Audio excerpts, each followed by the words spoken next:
இன்னைக்கு சொன்னாங்க, இன்னைக்கு நிறைய பேர் சொன்னாங்க, இன்னும் வயசு just is a number sir. இன்னும் ஆர் உதயகுமார் இருக்காரு, அவரோட முதல் படம் என் கூட தான். ஆர்கே செல்வம் இருக்காரு, அவரோட முதல் படம் என் கூட தான். அவர் அசிஸ்டன்ட் டைரக்டர் பண்ணுறேன்னு சொன்னார். அவருடைய சக்தி பராசக்தின்னு ஒரு படம். அந்த படம் ராமநாராயண் சாரோட நான் நடிக்கணும்னு ரொம்ப ஆசைப்பட்டேன். என்ன அந்த படத்தில் ஹீரோவும் நான் தான், வில்லன் நான் தான். வைங்களேன், நல்லா இருக்கும் அந்த படம். சின்ன கரெக்ஷன் சார்.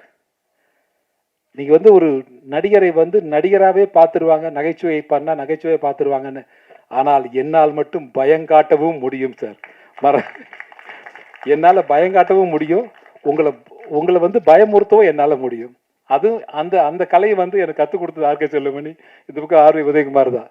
ஏன்னா ஆர் உதயகுமார் படம்லாம் உறுதிமொழி நான் பண்ணும்போது எக்ஸ்ட்ரானரி கேரக்டர். இப்போவும் நான் அந்த கதையை சொன்னோம்னா இப்போ சொல்லுவாங்க எல்லாருமே, ஏன் இந்த படம் திரும்ப நம்ம எடுக்கக்கூடாது அப்படின்னு கேட்பாங்க. ஸோ நான் ஒரு பொண்ணை கெடுத்துட்டு ஒரு டாக்டரை பார்த்து கேட்பேன். டாக்டரை நடித்தார் யாருன்னா சிவகுமார் சார். அவரை பார்த்து கேட்பேன், நான் பொண்ணை கெடுக்கலன்னு லெட்டர் கொடுங்க. அவர் ரொம்ப சீரியஸாக இல்லை நான் இதான் கெடுத்தேன், நான் கொடுத்துருவேன் அப்படின்னு. கட் பண்ணால் வீட்டில் போய் அவர் மனைவியை கெடுத்துருவேன். மனைவியை கெடுத்துட்டு மனைவியை நான் தான் கெடுத்து லெட்டர் கொடுக்கணும் என்ன அப்படின்னு சொல்லிட்டு